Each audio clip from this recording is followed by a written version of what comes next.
Hey guys, I'm Anna, and today I'm going to show you how to fix TextNo mobile app not working. So first of all, you need to make sure you're running the latest version of the app. Open up Play Store app on your device, and then tap on this search icon at the top of the screen.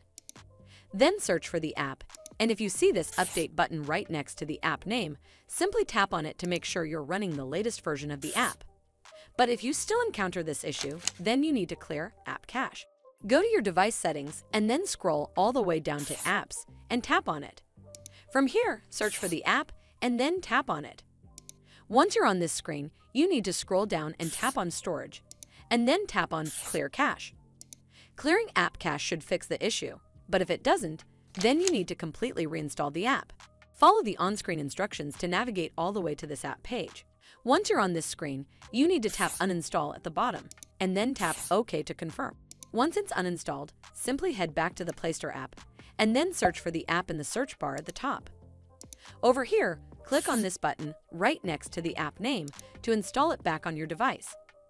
Hopefully, this will fix the issue, and if it did, then make sure you give this video a super thanks by clicking on this heart icon to help support the channel, and don't forget to hit that subscribe button. We'll see you in the next one.